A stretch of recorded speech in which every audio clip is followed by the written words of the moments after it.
I used to think silence was a flaw.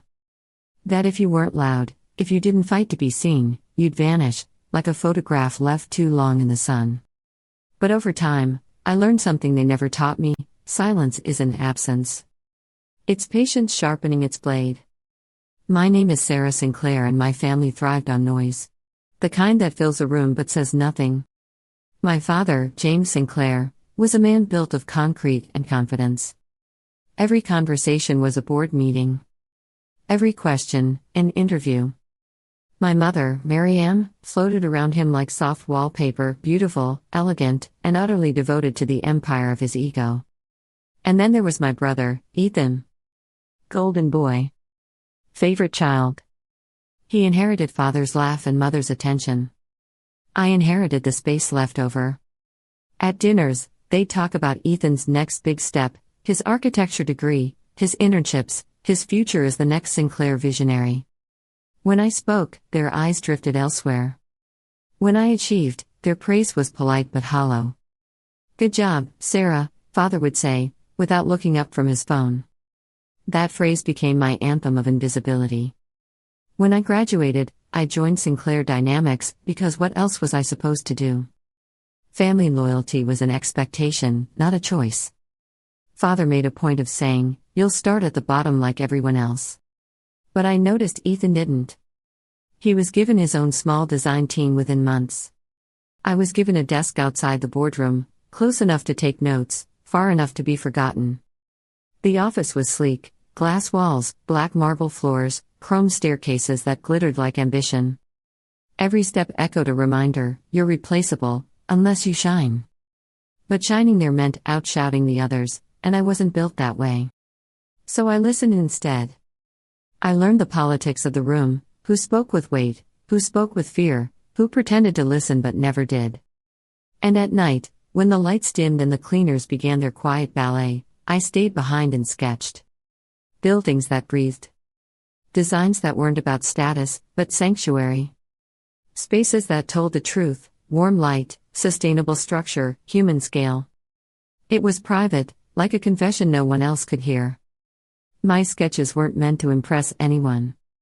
They were survival. Time moved like slow thunder. Ethan rose through the ranks, careless and confident. He bragged at family dinners about deals he hadn't closed, designs he hadn't finished. Father beamed, proud. Mother poured the wine and smiled her rehearsed smile. And I sat there, quiet, watching him drown in praise. Once, during a project crisis, Ethan came to me for help. He whispered that he couldn't get the structure right for a government tender. I stayed late that night, fixing his plans. He took the revised version in the morning and presented it as his own. They called him a prodigy. I said nothing. That night, I sat in the dark and whispered to myself, "They don't see me now, but one day, they will." It was 4 years later when the Carlisle EcoVision competition appeared in my inbox. A small notice buried in the morning email flood: call for innovative green residential designs. Father skimmed it and scoffed. They want sentiment, not practicality. The market doesn't pay for virtue. Ethan laughed. Idealists always go broke, Dad. But I couldn't stop staring at the concept brief. Eco-living integrated into dense urban space. A challenge not just of design, but of empathy. That night, in my tiny apartment with a flickering lamp and the hum of traffic, I began drawing again. Not for Sinclair. Not for approval. For myself. The pseudonym came from nowhere: Ardenvale. A name that felt like wind through trees. Anonymous, untethered. I poured myself into it: weekends, nights, breaks stolen between meetings. The city became my muse. I walked through alleys, rooftops, construction sites, watching the way light shifted on steel. Every sound, every shadow, became part of my design. Weeks turned into months. When I submitted the project, I didn't feel excitement. Just relief, like releasing something I'd been holding too tightly. And then, silence. The waiting kind. The kind I was built for. When the finalists were announced, the office buzzed. Ethan was scrolling through the list aloud when he stopped. Ardenvale? He said, frowning. We've never heard of them. Who is that? Father took his glasses off. Whoever they are, they understand scale. Look at this concept. He turned the laptop toward the team. My concept. I kept typing notes, pretending to be invisible again, and for the first time, I felt powerful in it. 2 weeks later, Ardenvale won. Sinclair Dynamics didn't. The next morning, Father was in a foul mood. Unbelievable, he muttered. Some unknown designer taking the crown from established firms. I'd love to meet this genius. And he did, eventually. But not yet. Carlyle's representative reached out to schedule partnership talks. They wanted to connect Ardenvale's studio with a technical firm for collaboration. Sinclair Dynamics was shortlisted as a potential partner. Father called it a strategic opportunity. He had no idea he was volunteering to work for me. I managed the coordination between Ardenvale and Sinclair Dynamics, under my real name, of course. Every email I sent to my father as Arden went through a different account, with a neutral signature and formal tone. It was bizarre at first. He'd write things like, "We admire your work, Ms. Vale. Perhaps a meeting is in order." I'd reply, delighted to discuss terms. My assistant Sarah Sinclair will coordinate logistics. He'd nod proudly at me during meetings, saying, "Sarah, you're learning from the best." And I'd think, "You have no idea." The partnership grew quickly. Ardenvale's designs caught attention, interviews, features, social media speculation. Everyone wanted to know who I was. I said nothing. I let the myth grow on its own. Father began to idolize this invisible architect. He quoted my words from proposals, repeating them as if they were scripture. Ethan grew jealous, insecure, obsessed with unmasking Ardenvale. He once said at dinner, "You know, Dad, I think Arden might be overrated. Probably using AI for those designs." Father bristled. "Don't be ridiculous. Real talent recognizes detail, Ethan. You could learn something." For once, he was right. The day I revealed myself wasn't planned. It just arrived. The EcoVision building was complete, a living sculpture of glass and green that changed color with the light. Reporters, investors, and politicians gathered at the ribbon-cutting ceremony. I watched from the back row, calm, almost detached. Father took the stage, full of pride.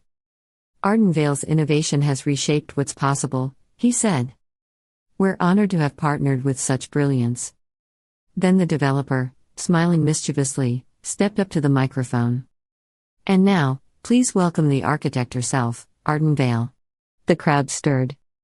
My father froze. Ethan's mouth opened slightly, confusion flickering across his face. I stood. The moment stretched, silent and infinite.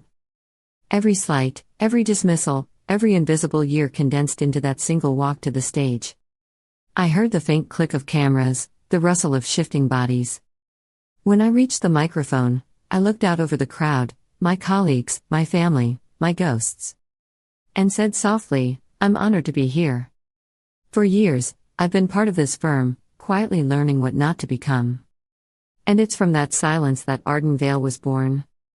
The audience gasped. Reporters whispered my name. Ethan went pale. My father's expression, a flicker between rage, pride, and disbelief, will live in my memory forever. I continued, steady, certain. I created Ardenvale not to hide, but to be free. Free from assumption. From legacy. From the idea that only the loud deserve to be heard. I stepped back, smiled faintly, and let the silence rise again, heavy, electric, true. That night, I walked home through the city alone. No entourage, no celebration. Just the hum of the streetlights and the echo of applause still ringing faintly in my ears. For once, it wasn't noise. It was acknowledgement. And it was enough. Because silence, when you've earned it, isn't emptiness. It's victory whispering your name. The night after the reveal felt unreal, not like a dream, but like waking up from one. For years I had lived in the shadows of their expectations, molding myself to fit into silence. And suddenly, that silence had turned into thunder. News outlets were calling nonstop. Interviews, magazine features, invitations to conferences. The name Arden Vale had weight now. People who once ignored me suddenly wanted to hear every word. And yet, the first message I saw the next morning wasn't from a journalist or a client. It was from my father. "We need to talk. Dinner. Tonight. 7 p.m. No greeting. No congratulations. Just command." I stared at the message for a long time, then typed back, "Sure. See you then." I knew what was waiting. Not pride. Not apology. Control. The Sinclair dining room looked exactly as it always had. Polished oak, cold crystal, and the faint smell of lemon polish trying to cover tension. Father sat at the head of the table, Ethan to his right, Mother to his left, delicate and uneasy. He didn't stand when I entered. He just looked up from his glass of wine and said, "So, Arden Vale." I sat. "Yes. Surprising, isn't it?" Ethan leaned forward. "You lied to us." I met his eyes. "No. I worked." Father's voice was calm, too calm. "You humiliated this family in front of our partners." "Did I?" I asked softly. "Or did I show them what this family was capable of when it stopped underestimating its own?" His jaw tightened. "You made a mockery of Sinclair Dynamics." I smiled faintly. "You made a mockery of me long before that." Silence thickened. Mother's eyes glistened with worry, but she said nothing. Father leaned back, steepling his fingers. "You think this success makes you independent? Don't fool yourself, Sarah. Without the Sinclair name, no one would have listened." I met his gaze. "They didn't. Until I stopped using it." For once, he had no answer. The weeks that followed were a blur of attention and transition. Carlyle wanted a second project. Other developers reached out, eager to work with the mysterious designer who had shaken the industry. I expanded, built a small studio under my real name now, no aliases, no secrecy. Just Sarah Sinclair Design. Arden Vale had served its purpose, it was time to exist as myself. I hired people who reminded me of me, quiet talent, overlooked brilliance, voices waiting to be heard. We worked out of a sunlit loft downtown, filled with plants, glass, and laughter. It didn't feel like an office. It felt like freedom. Sometimes I'd walk to the window and watch the city move, the same skyline my family had built pieces of. I wondered if my father looked up at my building, knowing it was mine, or if he still refused to see it. But the Sinclair Dynamics empire was beginning to crack. Ethan's projects faltered. Cost overruns, client walkouts, designs rejected. He blamed everyone, the market, the staff, me. He even called once, his voice tight with anger. "You think you're better than us now?" "No," I said. "I think I finally became what you never let me be." He hung up. Rumors spread that Sinclair Dynamics was losing contracts, clients preferring the fresh innovation of my studio. I didn't gloat. Success had already spoken louder than revenge ever could. But fate has a strange way of balancing scales. One evening, months later, I got a call from Carlyle's director. They were seeking bids for a monumental public project, the city's new cultural center. A generational commission. And Sinclair Dynamics was also competing. I almost declined. But something inside me whispered, not for revenge, for closure. So I entered. The presentation day arrived. The room was vast, white, echoing.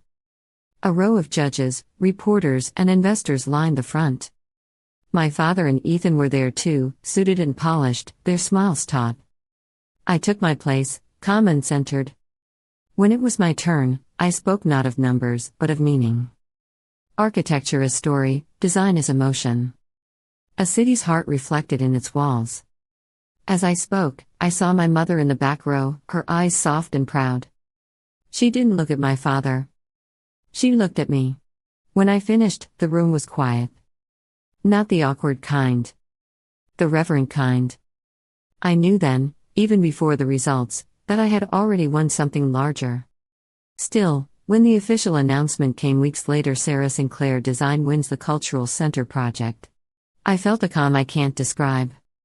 No euphoria. Just peace. Father didn't call this time.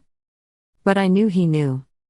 A month later, I received an invitation for a private gala celebrating the legacy of Sinclair architecture. Part nostalgia, part damage control. I went. Not out of spite. Out of finality. The event was glittering, shallow, full of polished ghosts. People whispered when they saw me. Some came forward to congratulate me. Others avoided eye contact. My father gave a speech about family values and the enduring Sinclair standard. Ethan stood behind him, smiling like a cracked statue. When my father finished, the host stepped up and said, "Let's also recognize the remarkable next generation shaping the city's future, Sarah Sinclair." Applause. Flashbulbs. Father froze again, not from anger this time, but age. Time had finally outpaced him. When the noise died down, I approached him. He turned, mask slipping for just a moment. "You've built quite the empire," he said quietly. "So did you," I replied. "Yours was made of legacy. Mine was made of silence." He hesitated, then said, "Perhaps I should have listened more." I smiled, not triumphantly, but kindly. "It's never too late to start." And for the first time, his eyes softened. That night, I walked outside the hotel into the cool city air. The skyline glimmered, towers like piano keys, each note belonging to someone who once dreamed too small. My phone buzzed, messages from my team, celebrating, laughing. I typed a quick reply, then slipped it back into my pocket. The street was quiet, save for the hum of cars, the wind through the trees. I tilted my head back, breathing it in, the city, the sound, the stillness. Everything I had once begged them to notice was now undeniable. And I didn't need their applause anymore. Because I had learned that success is not loud. It doesn't roar or demand. It arrives quietly, in the spaces between breath, between doubt, between the echoes of all the times you were told you weren't enough. Silence is not weakness. It's strength refined by restraint. And when it finally speaks, it doesn't ask to be heard. It commands it.